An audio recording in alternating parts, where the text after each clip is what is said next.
बांग्लादेश की सियासत लोकतांत्रिक मंच नहीं बल्कि दो महिलाओं की आपसी रंजिश का वो अखाड़ा रही है जिसने पूरे मुल्क को दशकों तक अपनी मुट्ठी में भींचे रखा। आज खालिदा जिया इस दुनिया को अलविदा कह चुकी हैं, लेकिन उनके जाते ही उस पुराने मुकाबले की धूल फिर से उड़ने लगी है जिसे दुनिया बेगमों की जंग कहती थी। नमस्कार, मैं आशुतोष जोशी और आप देख रहे हैं न्यूज़ 18 का डिजिटल प्लेटफॉर्म।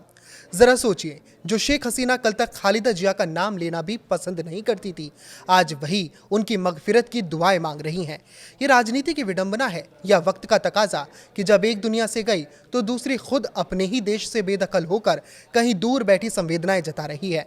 इन दोनों का रिश्ता महज दो नेताओं का रिश्ता नहीं था, ये एक ऐसा उलझा हुआ धागा था जिसकी शुरुआत 1980 के दशक में बड़े प्यार और भरोसे के साथ हुई थी। जब ये दोनों बेगमें एक साथ सड़कों पर उतरती थी, एक दूसरे का हाथ थामती थी और सैन्य तानाशाह जनरल इरशाद के खिलाफ लोकतंत्र की हुंकार भरती थी। उस दौर में ढाका की गलियां गवाह थी कि इन दोनों की दोस्ती में कितनी शिद्दत थी।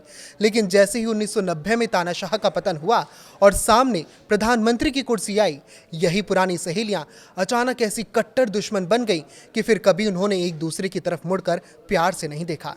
सच्चाई तो ये है कि इन दोनों की राजनीति की जड़ें शहादत और बदले की मिट्टी में धसी हुई थी। शेख हसीना के पास अपने पिता शेख मुजीबुर रहमान की हत्या का वो खौफनाक दर्द था जिसने उन्हें कभी चैन से बैठने नहीं दिया, तो वहीं खालिदा जिया के पास अपने पति जियाउर रहमान की हत्या का वो घाव था जिसने उन्हें एक घरेलू महिला से बांग्लादेश की आयरन लेडी बना दिया। इन दोनों के लिए राजनीति कभी भी नीतियों की लड़ाई नहीं रही बल्कि एक निजी जंग बन गई, एक ऐसी जंग जहां संसद में बहस कम और एक दूसरे के खानदानों पर हमले ज्यादा होते थे। 1991 से लेकर आज तक बांग्लादेश ने एक अजीब तमाशा देखा। जब खालिदा प्रधानमंत्री बनी तो हसीना को जेल और मुकदमों का डर सताया, और जब हसीना सत्ता में आई तो उन्होंने खालिदा को जेल की सलाखों में धकेल दिया।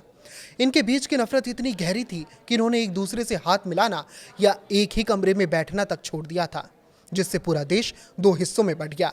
एक धुरी पर आवामी लीग तो दूसरी पर बीएनपी। आज खालिदा जिया का निधन उस कड़वाहट के एक लंबे अध्याय को बंद कर देता है, लेकिन पीछे कई सवाल छोड़ जाता है। क्या ये वाकई उस नफरत का अंत है या सिर्फ एक किरदार का विदा होना? शेख हसीना का आज शोक जताना उनके पुराने रिश्ते की आखिरी याद दिलाता है, वो जब इतिहास की धूल बन चुका है। कमाल की बात देखिए, जिन हसीना ने खालिदा को उनके आखिरी सालों में घर में नजरबंद या अस्पताल में रहने पर मजबूर किया, आज वही उनके योगदान को सराह रही हैं।